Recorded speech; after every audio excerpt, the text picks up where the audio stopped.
Appreciate your continued support with these wide range of programs for the Legends and Legacy track of Spark 2022. It's our great pleasure to welcome Jerry Rees, a renowned filmmaker and Imagineer and storyteller, for his wonderful work over the years at Disney and beyond. And we are doing a rather in-depth dive into his classic animated feature-length animated film, The Brave Little Toaster. So Jerry, thanks for joining and take it away. Well, thank you so much. It's a pleasure joining you, and I appreciate the invite. And it's also been a pleasure to have sessions with the crew members, with the voice cast, with David Newman, our wonderful composer. And so I'm looking forward to experiencing those again. And what a great reunion we had together. But this evening, I thought I would just go through some of the recollections myself, and any questions you have along the way, feel free to jump in. But this is the acrylic one sheet that I painted when we were inviting people to the Wadsworth Theater for our first festival screening of the feature. And I put this in the lobby of the Groundlings Improv Theater, where a good deal of our voices had come from. And so they used it to help draw people out to our event. Let me see if I can get here. Okay, there we go. I've always loved this painting. It's one of the few actual paintings I have from the film, the background painting from when they were in the little blankie tent in the evening. And I would just remind people that it was $2.25 million for all 90 minutes of our feature.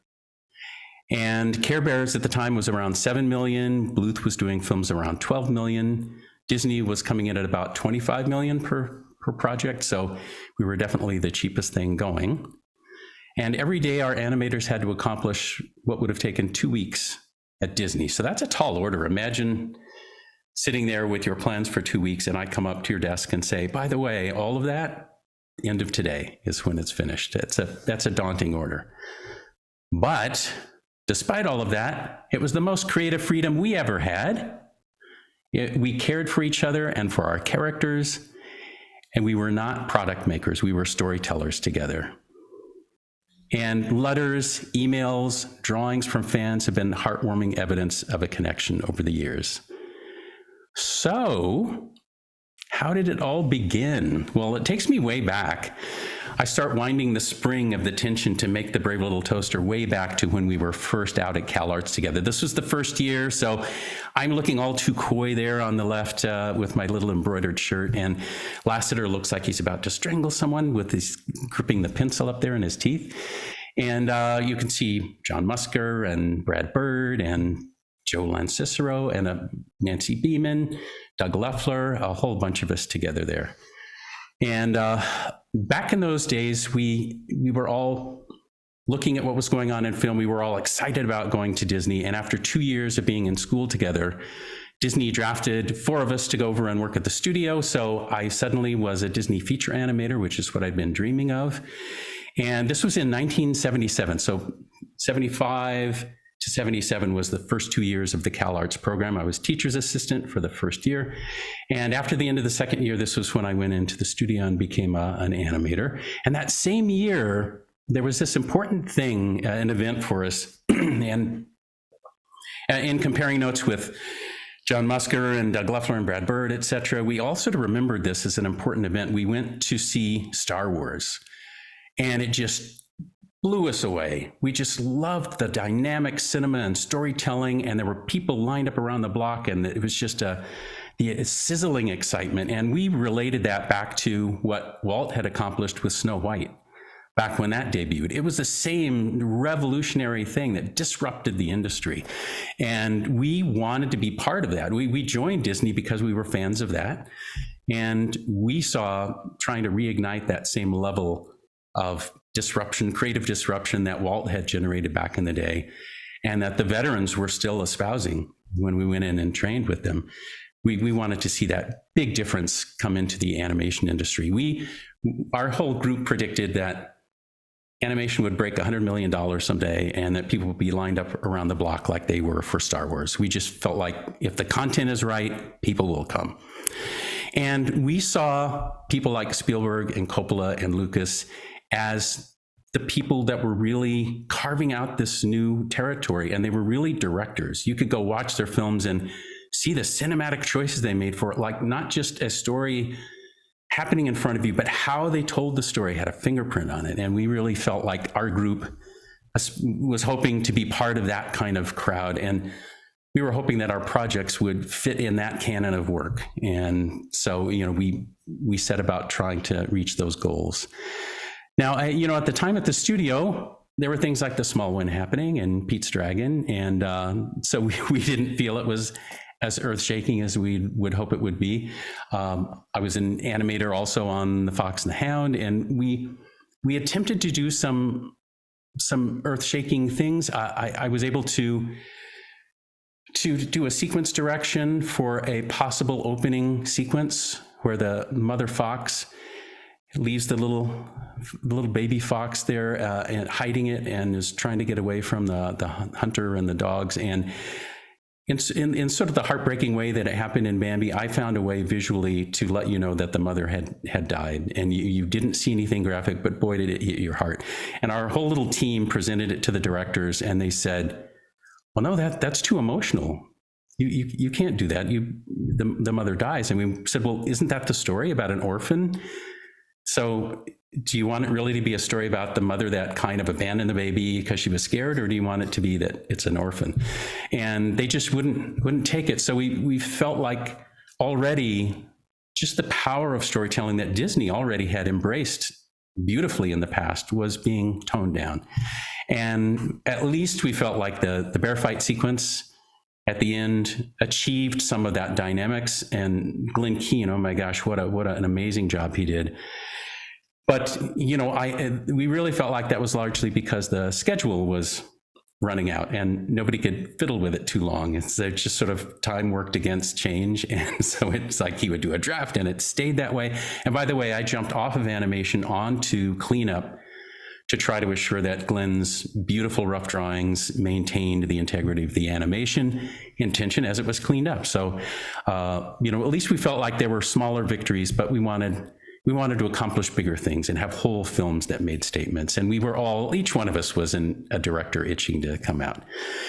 So then something disruptive did come along. And I know it's been mentioned in the Pixar story. Part of what they mention is being amazed by Tron. Well, I happen to be the only Disney feature animator that jumped on to Tron. So I did production storyboards at the beginning, and then actually Bill Croyer and I split up all the rest of the computer graphics imagery, and we were choreographers for every computer graphics scene in the film between the two of us. So man, did that feel much more akin to the kind of change and disruption and innovation that we were trying to achieve. And there's a picture of Bill Croyer and I receiving data on an old phone modem on the screen there. And you know, we had people come out and put us in various magazines and stuff because of this being such an innovation. Now, at that time, actually in the December of 1981, I presented something called Cops to Gary Kurtz. And boy, he was in that family. We were trying to get involved with the whole Star Wars, Empire Strikes Back, that whole thing. And so I presented this to him along with a feature that Brad and I were attempting to get done, The Spirit. So this was in 1981. Computer-oriented production system. So the idea you could see is wireframe environments you could go through, wireframe representing where the character might be, letting the traditional animator work to that, painting textures to go into the environment, combining it all together and achieving something that was digital ink and paint and dynamic camera moves through stories. And we actually were doing that for The Spirit, which Gary Kurtz did take under his wing and wanted to do as an animated feature. And this was one of my acrylic paintings that went with it, different scenes in this film noir project. So here we were with Gary Kurtz, having freshly off the Empire Strikes Back, ready to embrace this brand new feature with us, with dynamic all-audience film noir that we thought would really measure up to what those directors were doing that we admired. And, you know, to have the producer of those films embrace it and understood what we were doing meant a lot to us. And so early 1982, Gary arranges for a COPS meeting with Ed Catmull and Albie Ray Smith up at Lucas. And they were very nice. They said, oh my gosh, this is doable. You're asking for the computer to be Grand Central Station for everything that's digital and everything that's manually done to get together and become one cohesive thing. Now, nobody's doing that. It is right now achievable a few months away, not years away. This could be months away with the right software being written. But that's not the directive that George has given us. He's asked us to do everything purely synth. So we can't help you with that. He wants us to do 100% synth, but you're doing scanning drawings, you're doing digital ink and paint, you're putting them over moving backgrounds, that whole thing. That good luck with it, but we can't do that. So next, he sent me also early 1982 and Brad to meet with Phil Middleman at Magi. Now, Magi was one of the places that was providing computer graphics for Tron. So I was used to visiting with Phil and his team. And so he had the same assessment, except he didn't say no. He said, yes, this with existing hardware and software that would take a few months to write, this could be achievable, and it's really unique in the industry. So he was very positive when we said, great, we're going to make this thing the Spirit, and it'll be the first feature to come out with that. We really want to debut this.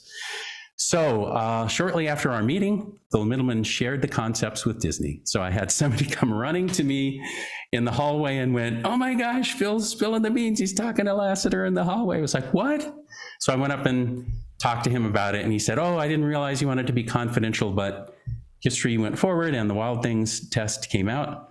And so what we had drawn up a couple of years before really influenced where Disney went, and Disney got a lot of kudos for that.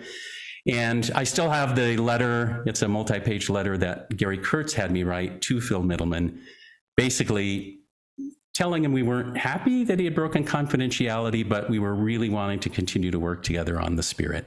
So, and in the middle of that highlighted part, I had written, as kindly as possible, you have been exposed to many of our concepts as well, most notably during an early 1982 meeting at Burritos La Cantina in LA. As you noted at the time, the concepts that Brad and I brought to you were based on available hardware, reasonably attainable software, and were unique to the industry. The real attraction of our concepts was demonstrated soon after this when you took them to Walt Disney Productions and they responded with great enthusiasm. So we went on to let him know that we weren't happy about the breaking confidentiality, but we wanted to continue. So Brad and I were still feeling rather flying high that the Spirit might get made. And even though we didn't get to debut the plans that we had, we would still do the biggest use in our great big feature. Then bankruptcy hit, Gary Kurtz, and so we suddenly weren't flying anymore. And we're going, well, okay, what's next? What's next for me, ironically, was The Brave Little Toaster, Thomas Dish's novella. And Tom Wilhite had taken it out from Disney and still had concept art that Lasseter and his team had put together based on the story beats in the book. So it was very charming concept illustrations from that. And, you know, we had gone through that other experience where, you know, we had all been racing and who's going to be first with different things. So here, ironically, after they beat us to the punch with the technology we were hoping to unveil, now suddenly I had inherited this project. And so Tom Wilhite gave me the opportunity to completely shake the Etch-a-Sketch, as it were, and start fresh. But Joe Rampt and Brian McEntee, who were on the team to do the original concept art matching the book beats, I just thought they were gold, and I kept them on board and moved ahead with the two of them. So then the task that he had given me, he said, look, everybody's telling me this is a short, and it needs to be a feature. So I think you're the right guy to develop it, write it, and direct it. And I don't have much money, but I can give you lots of creative freedom. And I know you've been trying to make the Spirit and make a big difference, and you're inspired by Star Wars, and you came and helped us out with Tron. So I know this is in your blood. So I'm giving you permission to do that. I have hardly any money to give you, and the schedule is going to be a killer, but I can give you all that freedom. So I agreed.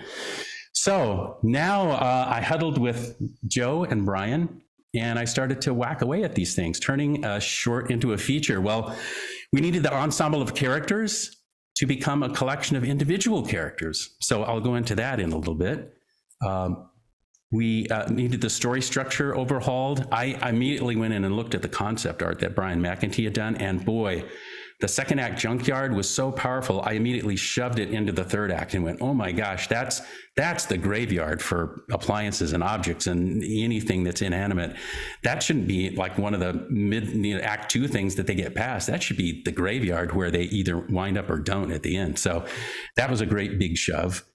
And then we needed to like the person that was being journeyed for. So, it was just an adult who would abandon them, and I wasn't into that. I was like, I don't like that person we're going to go meet.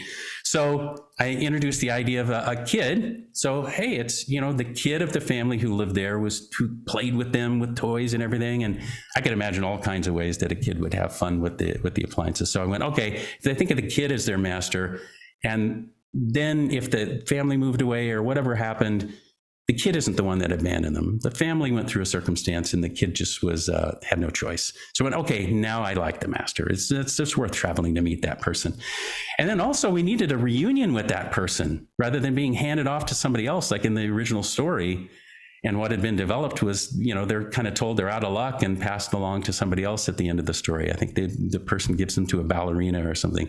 So the idea was maybe if the kid who's growing up still wants them, so that was a new thing to add into the story. So the master becomes a kid, and as the kid is growing, nostalgic about the appliances and wants to still hang on to them. So I went, okay, those are some new things to put into the blood of this film.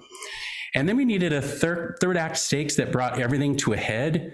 So the beloved master being in the junkyard in peril would give us that. Now, there was no junkyard at the originally. They weren't reunited with anyone, and there was no kid. So this was a lot of changes that had happened to have the big third act, to have it be a moment of peril, to have this kid that's growing up, now going off to college and actually feel nostalgic, go back to get the appliances from the cottage, not knowing that they went on a journey to find him, and wonder where they went, and go to a junkyard to try to find something that he can use in college and bump into them. So all of that stuff was brand new territory for the film. And then we needed a moment for the toaster to be truly brave. The title is The Brave Little Toaster, right? But there was no key moment. So now that we had a big junkyard peril, we had brought the person they're trying to be reunited with into that place, and put that person in mortal peril where they might die. Now the toaster has a moment where it can throw itself into the gears and save that person. So suddenly the film had capital B on brave for The Brave Little Toaster. And we needed casting to influence the writing. I was feeling the pressure of starting to write the script as a guide, but I wanted to know what the voices sounded like so it would influence the writing. So Groundlings became our gold mine. And I'm so glad that we did a whole Zoom session with Deanna Oliver and John Lovitz and Tim Stack to reminisce about that time. So they really unlocked things that I was able to put into the writing. So once I got their voices in my head and their beautiful performances, I went, okay, now I feel them as I'm writing, and scene by scene, I could sort of hear them. And when we got in front of the microphone, things worked much better, having anticipated them. We needed a square one script that could be depended upon for a schedule with no redos or test screenings. So much of animation history in the past and still has a lot to do with years of working on things and not sure how the third act is going to go. And we'll do a bunch of test screenings and we'll rewrite. And of course, we'll do several versions of it and all of that. And it's like, no, there's no time for that. There is once through. And so, and even though you have improv actors, my rule was write scenes that I trusted and liked. And if we only recorded that, I liked the film. And then they had the gift of improv and interplay with each other. So I'd get what was in the script and then invite them to plus and to go further and to play. So we started from a place of a blueprint we could trust and then move forward. Also needed shot-specific cinematic boards in the Spielberg tradition. No changes as boards go through layout, etc. There was no time to just go, well, here's general storyboards and send them to another department and somebody else is going to try to work out what the camera angles might be. And there's good people to do that, obviously, and Brian McEntee is brilliant at that. But A, we had no time, and B, I came from the school of directors where the director chooses the shots. It's like, you know, I looked at Lucas and Spielberg and Coppola, and you're like, they aren't letting somebody else decide the cinema. They're carving out the cinema. So I wanted to do that. So make a blueprint you can trust, then plus it was the method. So people could trust, okay, we're not worried that we might end up in a dead end. We feel like we trust where we're going. But now you can invite people along that route to say, play, have fun. What are we going to come up with today? What can add to it? What can make the scene better? So instead of people being worried, like, will we even achieve something? If you set that solid path, then people feel freedom to play, even in a very tight schedule. So let's jump into it for a minute. Inanimate objects, animate souls, finding relatability in form, function, and emotional puns. This was what helped turn the ensemble of characters into individual characters. So Toaster, warm, a warm character, obviously. Durable, feels responsible for providing nourishment. That's his job. Feels useless when her coils aren't glowing. Others see a bit of themselves reflected back whenever they are near her. Subconsciously, this makes them feel comfortable in her presence, but they don't know why. So male would feel male presence reflected back. A female would feel female presence reflected back. A flower would feel a flower reflected back. So she sort of becomes the all-purpose, relatable, central character for the group. Also knows the miracle of being repaired. I imagined a Play-Doh incident where little Rob, the kid master, had made a little Play-Doh toast and put it in when it was plugged in and had it melt inside. So I can imagine the dad and mom like taking it apart and cleaning it and putting it back together and making sure it runs properly and then restoring it. So I thought, well, this toaster is undoubtedly, with this kid playing with it, has gone through some repair. So it knows what it's like to be brought back to life and would have an appreciation for caregiving. Blanky, accustomed to warm cuddling, the very definition of a child's security blanket. And of course, without the child, it's become an insecurity blanket. So that's its lot in life right now. Lampy imagines himself brighter than he actually is. Sometimes he's pretty dim. Makes up for being the eternal optimist, always looking on the bright side, looking for the light. Radio, always on. And his vintage form is eternally tuned to vintage airwaves. So looks vintage, everything that comes out of him is vintage. Broadcasts, considers himself the color commentator of the group. So it's like you would have at a baseball game and the running commentary, it's like he's doing that for the whole gang every time they're doing something. So that gave me something to write. Kirby, industrial strength. Sometimes it sucks to be around him. Obsessed with ridding the world of clutter. Doesn't communicate well since he was designed to hold things inside, right? Vacuums are made for that. And holding things inside for too long eventually leads to a breakdown. So there's a lot of relatability to us human beings in what happens with these appliances. Air conditioner, cool, above everyone else, like Jack Nicholson. When he overheats, he blows a fuse, like Jack also. And so that was really fun to come up with those individual personalities for the characters. And that took our ensemble and made it a group of individuals much easier to write for, much easier to have actors come in and perform opposite each other once those things were defined. And I had somebody get in touch fairly recently, within the last year, who said that they had gone back to read the original book thinking they would find deeper characterization, and said they found much less in the book, that it was more the group, and it was obviously clever and charming and wonderful, but per character, they found much more depth in the film than they did in the book. And that was because of the homework that we did together.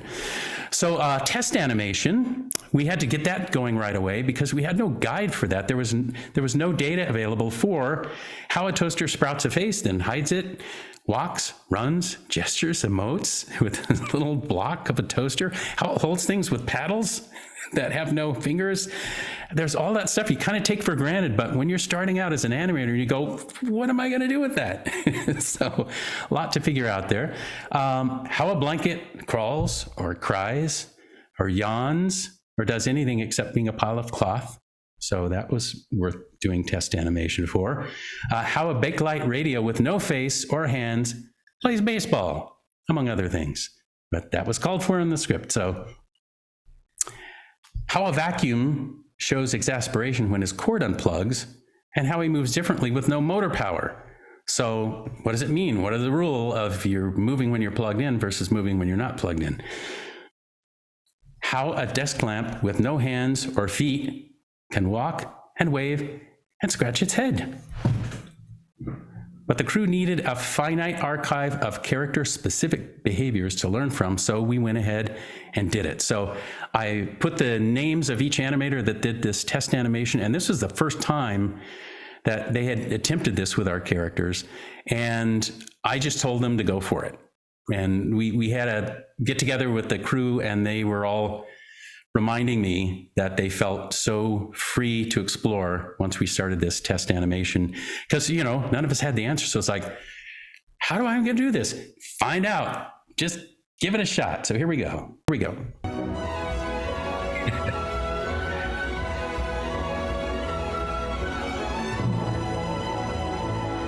I loved how he waddles and then uses that antenna to swat it.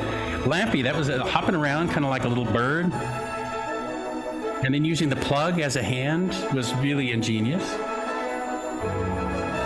And then the transition back to no face. Little peek from the toaster. Oh, gotta disappear. A little waddle. Yeah. Oh, that's a scared toaster. Oh, I love this little waddle. It was so reminiscent of silent movie fun. Oh, very inventive with the little walk from Blanky. And of course the controller with the little knob nose and stuff. And this was great with the little stretch as if it's an arm for yawning to wake up. And the little inchworm sort of crawl. It's very adorable. We actually wound up with some stuff that we never used in the film just because there was such a wealth of experiments that had been done, but each scene needed whatever was called for there, but these just had a wealth of things to choose from, which really helped when we started animation. Also, Kirk did this where Kirby's vacuuming up, Chappie pulls away, but then, oh, there goes the plug. Okay, so now he's stuck. So, without electricity, how does he get back to the wall? You'll see he has his own way of waddling there. There we go. So figuring out the different rules for how they would work. Oh, this was sweet. The burned out bulb. And then the master put in the new bulb. Actually, this piece of test animation we used in the film itself.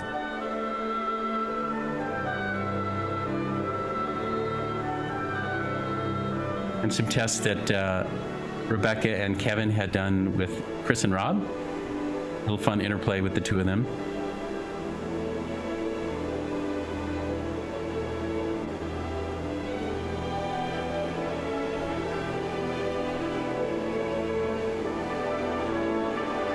And I have some of David Newman's music playing in the background.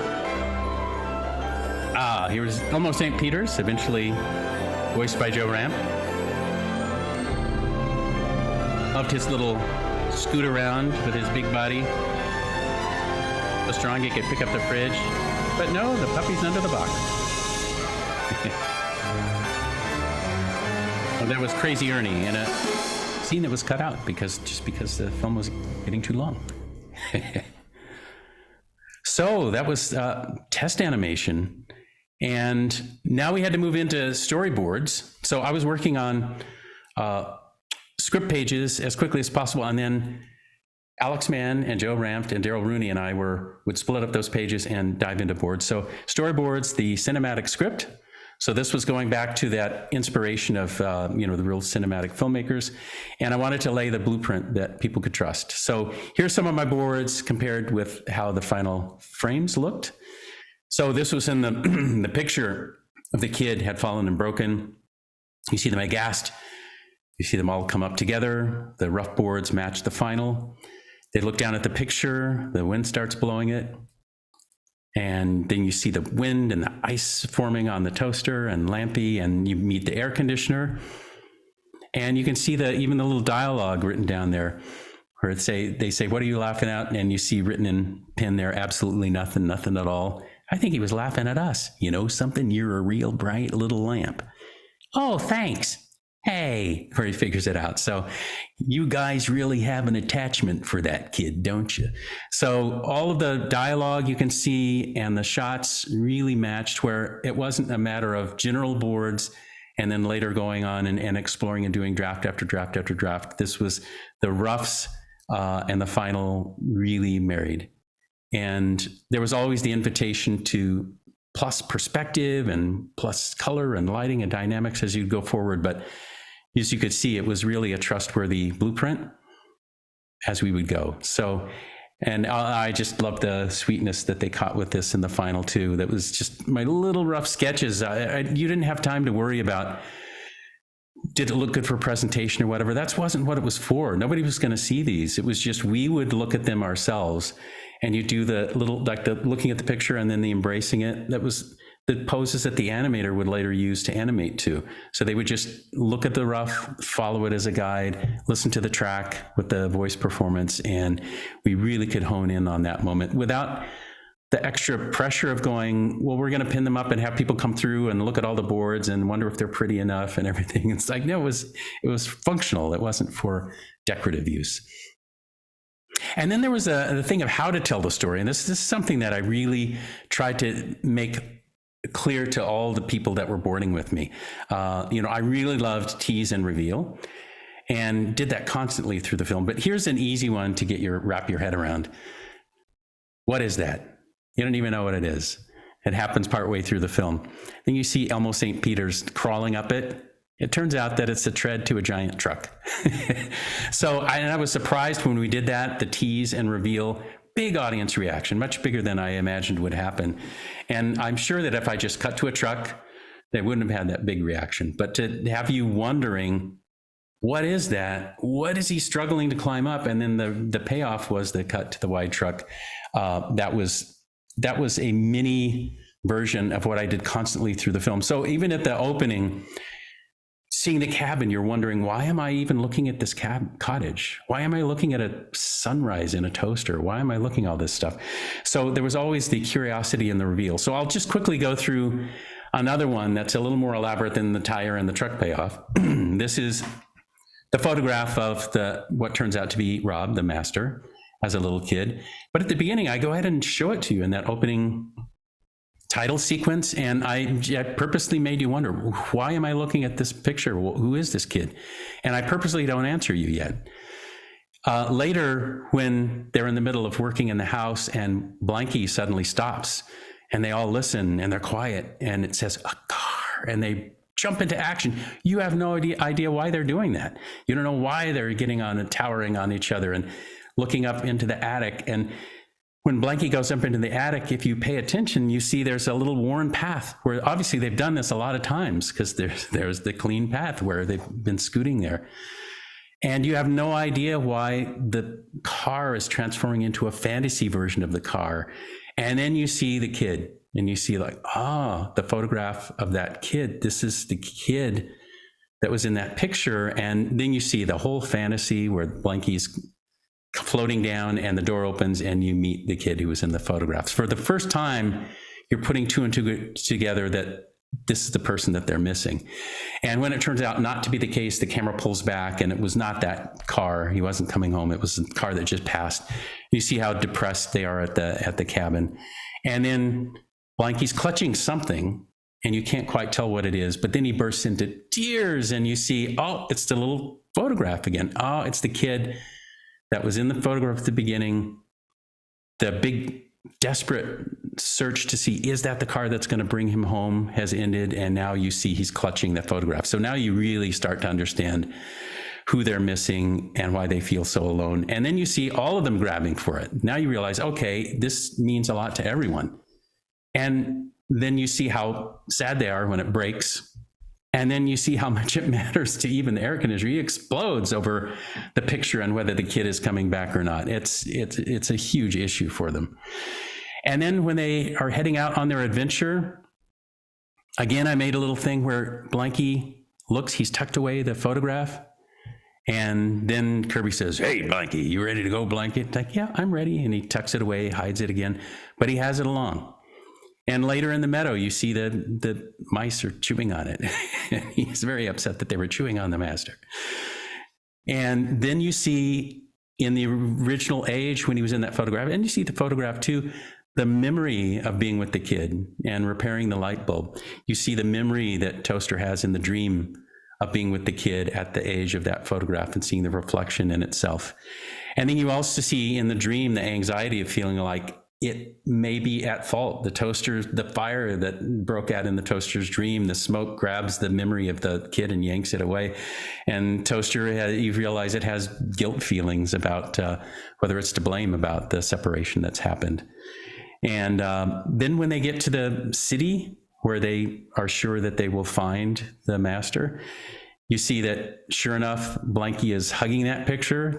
You've seen it at the opening without any explanation. Now it's gotten more and more meaning, and clutching it as they head to their final destination. And then you dissolve ahead into the city and you see that very picture in a frame, pan over and see a little older version of the kid, pan over again and see a yet older version of the kid. And then you pan over again and see the flesh and blood Rob, who's now college age. So suddenly, we never told you before how much time had passed. Suddenly you figure out, okay, it's been years. But I teased you and I didn't even let you know that until this moment. So that's part of the tease and reveal that's repeated so many times during the film in many different ways. Later on, you see when they're in the junkyard and it's just, they're going through the hell of it and they feel like there's almost no hope. They're about to give up. And the picture that he's still holding in his last moments, little Blanky, it comes out of his hands and it slips down, floats down over the junkyard where Rob and Chris are exploring. They're looking to see if they can find something here. The TV back in the apartment had told them to go to this junkyard and they could find something for their college dorm. And the falling picture leading over to him leads them to see him. And they figure out, hey, that's him. And fortunately, he has the same color hair and dresses exactly the same as he did when he was a kid. So the added years don't matter. And then Rob himself in this junkyard, far away from home, looks under his foot. He has stepped on a photograph of himself. And so seeing that, he is confused. He says, Chris, this is me. And it keeps him there in the junkyard longer. He would have given up by now and left. But now that he's found a picture of himself as a kid here, it makes him more curious and he stays to look around longer. And that gets him caught up in the whole thing of eventually finding him and getting in peril and the toaster throwing itself in the gears and saving him. So the picture has become this anchor that's gone all the way through the film. And then at the very end, when it repairs the toaster from the grinding dents from the gears, there's that little repeat of that moment where now the college age Rob looks in the reflection of the toaster, just like he did back in the younger days. And so that picture's journey all the way through and the story of the person they're looking for was a great big tease and reveal in the same way that, in a little way, the tire tread on the truck and then the cut back to the big truck was a tease and reveal. And just constantly happened through the film. And I just personally really like that kind of storytelling. And then color as an emotional map. The great Ken O'Connor, who was a Disney veteran, came out of retirement to do a color flow chart for the film to track our emotional journey. And I'm sad that I don't have a copy of those miniature paintings he did. Brian McEntee would take little versions of the storyboards that we were cranking out. And for each sequence, he would grab some main ones, keep them small, just a few inches across, and give per segment per key anchor point within each chapter of the film to Ken, and Ken would do miniature paintings. And so, you know, we went and talked to him. I explained the story, gave him as much to read and to look at in boards as possible. And so he, in the color styling, would go through and track all the different emotional path for the audience to feel as the characters went through their journey, including a very crimson moment at the end when they're in the junkyard. And we actually had people from Technicolor trying to say, well, we're trying to get the red out. Something accidentally put red onto your film. We're like, no, we purposely put red on the film at the advice of this great Disney veteran. Stop trying to get the red out of the film. It's in the film. So we actually put filters over the lens to put more and more red progressively as we got toward that big finale. But it was wonderful that he came out of retirement and helped us with that. And then, you know, cast making crazy things believable. So we have a wonderful conversation with the cast. We did a Zoom together, but Dan Oliver as Toaster, John Lovitz as the radio, and Tim Stack as Lampy, and little Timothy E. Day as Blanky, and Thurl Ravenscroft as Kirby, the vacuum cleaner. And we had Phil Hartman as the air conditioner and a hanging lamp in the sort of a Peter Lorre hanging lamp too. And then the great Joe Rampt as Elmo St. Peter's in the parts shop. And he was goofing around. We would pitch the boards to potential investors when they would come through. So Joe and I would do tag team pitches to try to get investors interested in what we were making. And as he would do hey, Elmo St. Peter's, and I just loved the way he did the voice. And so I just said, Joe, you're doing it. He's like, what? And I said, no, you're doing the final voice, not a temp track. You're going to do the real thing. So I was so glad to have him wear yet another hat, because he had contributed so much that obviously I gave him a co-writing credit and co-story, and he was one of the directing animators. And then I was able to say, by the way, you're switching hats again. You are a main voice. So he did a beautiful job with that. And then I also jumped in and I sang for Lovitz. Anytime the radio sang, it was me, because he was busy on Saturday Night Live. And so I think he just found out in the other session, like, wait, that was you singing? Huh. I don't know how I feel about that. So, but anyway, David Newman had prompted me to just fill in now that John was out of town. And by the way, that's a whole story we go through with the cast, that Lovitz, who had gotten his big break on SNL, was going to leave. I was not finished writing the script. I desperately stayed up all night and finished writing the script. He came in one marathon session recorded all of his part for the entire feature in one huge marathon. And I fed him other character voices during that session. Then I sat in as him and fed Tim radio voice to the rest of the ensemble while they were ensemble. So that had just prepped me for eventually when David said, you sing it, you're used to doing the voice. It kind of made sense by then. The crew, as brave as our toaster, for sure. And we have a Zoom session where we got together to chat about this, but quickly showing some of the things in McCadden Place. And Ann Talnis, who's a Pulitzer Prize winning political cartoonist, and Brian McEntee, our wonderful art director. And Alex and Steve, and the rain damage, and the rats that would peek through the top of the ceiling, actually, as part of our work environment. Just great times that we had together working on the film, even though it was at breakneck pace. And my gosh, Kirk Wise and Kevin Lima, the young punks who went off to do great things, and Randy Cartwright.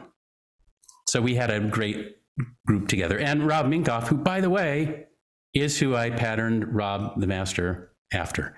So we did his glasses, his face, and the kind of things he would typically wear. We went, yeah, you're the master. So he was, okay. And then into the Cuckoo's Nest. No, really. We went to the Cuckoo's Nest. James Wong had Cuckoo's Nest Studio in Taiwan. And they had actually helped us out in a big way on Tron. And I had no idea that I would be back with him on the Brave Little Toaster. But he wanted us there to help train his people, and said he would give us a huge price break to come in and make the film, because he knew how strapped we were. But he said, You are trained by Disney. You know, you had a career as a Disney feature animator, and some of the younger ones also came out of CalArts and are Disney trained. So even though they have a different amount of years, there's a lot of Disney training here. So if you agree to train our people, I'll give you a price break. So he was a huge help. And you can see us getting into the spirit of the thing. Rebecca had multiple translators, and in addition to being a directing animator, she trained all the assistants so that they were ready to do our final cleanup as well as doing animation. And so she had to work as an animator and train all the assistants at the same time. And so we got a lot, all the finished work was done there, and we were there with them. There was a whole team of us that went out. So this was not that much different from working in McCadden Place in Hollywood. This was at Cuckoo's Nest Studio. And Wu was one of the animators that was there. And I like to mention his story because James Wong, who ran the studio, made quite a deal with me. He, we talked about wanting Disney influence and Disney training. One of the things I explained to him was that to truly do that, I would need permission to just use people I thought had the skills that were needed for specific things on the film, and that I should really be blind to which person had more seniority, which person just came in 2 weeks ago. I shouldn't have to worry about that. I should just go, this person would be great for sensitive animation scenes. This would be great for action things. This person is great at effects, and just promote them into position on the film. So James Wong agreed to that. And I was so impressed that he would make that big disruptive choice at the studio. But Wu was one of the people we found who, oh my gosh, what a gifted character animator. And so boy, did he learn fast and could really perform beautiful, sensitive, emotional scenes. In the same vein of somebody like Joe. I mean, it's just they worked together in Taiwan, and we just really felt that warm, wonderful feeling coming from the characters from our team and from their team. And I just appreciated that James made that accommodation in the arrangements. And this was taking a break outside the studio. And if the camera was a little wider, you'd see a water buffalo there, but taking breaks in Taiwan. And this was a caricature that someone on another team did of our group in Taiwan. They were amused by seeing us all there. So, this was the team who all went and did 6 months together in Taiwan, working with the group at Cuckoo's Nest. So I always appreciated everybody on the team, but the people that came along on this part of the journey certainly had a lot of extra stories to tell. And then clunk, nope, clank, yes. The right sound for a little bit dumb. The entire film, I wanted to use Foley, and you can tell me if you hear this. I hope the sound filtering doesn't mute this. Can you hear that? Well, that was the actual pan lid that I used for Lampy's head. And it was the last thing I found, looking all over Los Angeles for different things that would make bending and squeaking and clunking sounds, and I could not find Lampy's dumb head sound because it couldn't be too stupid. It had to be a little empty sounding. And finally, this was on our stove, and Rebecca had it on the stove. That's a picture of it there on their stove, using when she would make pasta and stuff. And I finally clunked that, and it was the right thing, so I stole it from the kitchen. And up until recently, it was, even though it had a whole life as Lampy's head, it was back on the stove. And I finally said, can we please put Lampy's head sort of like hanging on the wall instead of using it on the stove? I think he deserves a little respect. So, now the lid has its own little place to hang on the wall, being a relic of Toaster. But it was interesting that Deanna and I were at a Q&A at Cal State Northridge. And one of the questions people had was how there was sort of a darkness and reality achieved for the film. And I think that was one of the things that did the trick was, first of all, having the characters believe their world, and then having all the sound be Foley so that when you hear anything that happens in the film, you aren't reminded of, oh, that's from Huckleberry Hound, or that was from Sword in the Stone. You just hear it for the first time in this story, in this moment, and you feel like you're there. And David Newman's music taking the character's world seriously and really riding the emotional roller coaster with them.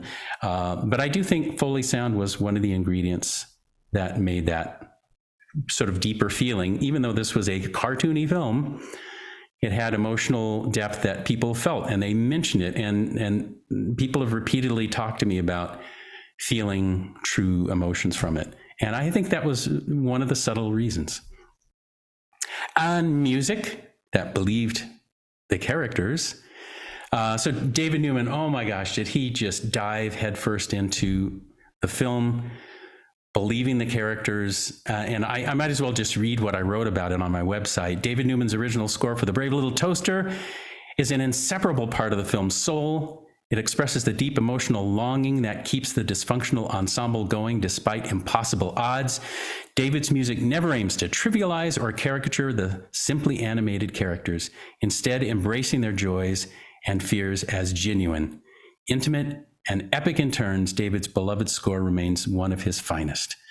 So huge gift to the film.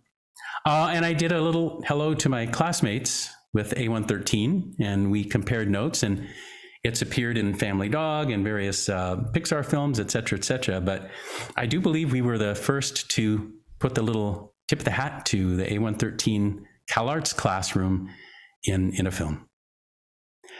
We got reviews when we were done, like Best Animated Film of the Year, LA Weekly, CNN, Dennis Michaels, sharper and wittier than anything you'd expect from Disney. The Brave Little Toaster is a real G-rated film that is one intended for general audiences, kids and adults alike. Kids will love the basic story and the fine animation. Adults will enjoy the sly wit. The Brave Little Toaster is crisp and crunchy and will leave you with a warm glow inside. I like this one, Blade Runner for children. Here's a film that's as innovatively disturbed, as usefully frightening as any of Uncle Walt's own vintage merry melodies and silly symphonies. The picture is remarkable for the length to which it goes to avoid condescending to its audience. I really appreciated that review. E.T. Entertainment Tonight, Leonard Maltin, sometimes they do make cartoons the way they used to. The Brave Little Toaster was enthusiastically received by an audience that was, well, wait a minute, I think I have that on video. So why don't I play that? I think I have that right here. Well, Leonard Maltin spent the weekend with some of his favorite friends, and even though they're two-dimensional characters, they've got a lot of depth. And Leonard, thank you for joining me. It's a little lonely up here today. I'm always happy to help, Rob, wherever I can. People who know what a cartoon fan I am often complain that they don't see good animated cartoons anymore. And I say to them, there's still plenty of good animated films being made. You just don't get to see them on TV or in movie theaters. You have to seek them out, as a lot of people started doing this weekend in Los Angeles. They came from far and wide. In fact, some of them are pretty wide. Well, anyway, they came from all over to be a part of the opening night of the second annual Los Angeles International Animation Celebration, a week-long festival of animated films, both old and new. The opening night world premiere, The Brave Little Toaster, was enthusiastically received by an audience that was happy to see a film that proved that sometimes they do make cartoons the way they used to, with genuinely funny characters and gags that grown-ups enjoyed just as much as kids. What are you laughing at? Absolutely nothing. Nothing at all. I think one thing that it's doing that's really important is showing that a lot of teenagers and young adults and adults do like animation, and I think it just depends on the content. And with our film, I was really trying to do something that would appeal to all age groups, to cross the age boundaries, and those were the kind of films that I really grew up enjoying. So that was me when I was a young punk like young Rob. And then quickly going through, we had, I call it the Sundance Secret, where we went out to Sundance Film Festival, and a couple of the judges huddled with me and said, behind closed doors, we think you have the best feature here this year, but if we give it to a cartoon, people won't take us as seriously, so we won't be telling the public, but good job. So I went back and told my crew, well, I think thank you from them. So then we had a theatrical distributor step up, Scurus Films, but then the theatrical release was stopped because Disney had moved the Disney Channel screening sooner, and that disrupted the potential theatrical release. So it became a Disney Discovery instead. And so we were sort of home again at Disney, and what a ride. So instead of coming to a theater near you, it was coming to a VHS near you, but it still found its audience. And years later, this was kind of crazy for me. I was actually doing a Radiohead video when they came out with In Rainbows. They invited everybody to just participate and make videos. So I had posted one, and there was a guy, Mark McKinsey here, who had posted another Radiohead video. So he started just messaging me back and forth about that. And he had no idea that I had done the Brave Little Toaster. So we just traded Radiohead notes and stuff. And then he wrote me this note, and I asked his permission if I could use it on my website. So he wrote, "I had no idea you were the director of the old Disney classic, The Brave Little Toaster. Dude, I watched that. I grew up watching that movie. Was one of my favorites. Makes me want to grab a copy for old time's sakes." She said, "I still have a vivid imagery of that movie now, and I'm sure there was something deep meaning behind that movie that I can somehow remember. Never letting go of what you love most, no matter what it takes, if I remember correctly." So that started happening then just a few years ago, where people got in touch, and I would see all these drawings from people of our characters. I started to see on different websites, I think this might be DeviantArt, just terrific versions of our characters that people were doing, and even cosplay. I wound up writing this guy a note. I so appreciated it. I would see him everywhere as the best cosplay for the Brave Little Toaster character, or Rob in the appliances. And actually spotted in my backyard recently too. And beautiful feedback from Maurice Sindak and Roland Jaffe. Maurice Sindak, he got together with me right after I had finished the film. He was at a gathering at Tom Wilhite's place, and he was so kind. He said, "You know, as a fellow author, I can tell you that Thomas Disch, I'm sure, is not happy that you changed his story so much. But also as an author, I will tell you that I think you improved it. So I applaud what you did." So I was so glad to hear that from Maurice. And then Roland Jaffe, bless his heart, he got in touch with me to come do some story work with him on some projects that he had in development. And he said that he said, "You did something I didn't think was possible. You actually made me shed a tear over cartoon appliances. And I now show the Brave Little Toaster as an example of cinematic storytelling." And so that was so sweet to get that kind of feedback.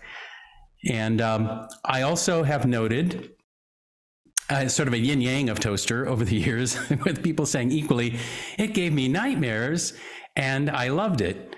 And I found this rant that was so funny in Pop Culture Shock, and they called it the scariest movie ever. And I copied just a part of it here. I think it's so funny. So they write this scenario where a mom has put on a VHS back in the old days to let their kids watch the Brave Little Toaster. And then she leaves the room, right? So then they write this: "A bitter, cynical air conditioner channeling Jack Nicholson berates the appliances for awaiting the messianic return of their master, who abandoned them in this old rundown cabin. And when they say he's just jealous because he's stuck in the wall, he bursts into a paranoid rage. 'I'm not an invalid. I was designed to stick in a wall. I love being stuck in this stupid wall.' Since this is a happy children's film, what do you think happens next? A, the toaster talks down the air conditioner from his rage spasm, and they all learn a valuable lesson about anger management. Or B, the air conditioner continues to rant and scream until the other appliances walk away in disgust. The answer is C, air conditioner explodes. He freaking explodes, showering the other appliances with sparks, which is probably the air conditioner equivalent of arterial spray. The only thing that could make this scene more traumatizing would be one last shot of the air conditioner lying in pieces and bellowing smoke." And then, of course, it happened. Mom decides to pop back in. "Is everything all right? I thought I heard the sound of innocence dying. Now the appliances are bouncing on a pogo stick. Oh, what hilarious hijinks. I'll just leave your impressionable mind alone with the influence of the television now." And so on it went. But anyway, warmest and toastiest thanks to you all.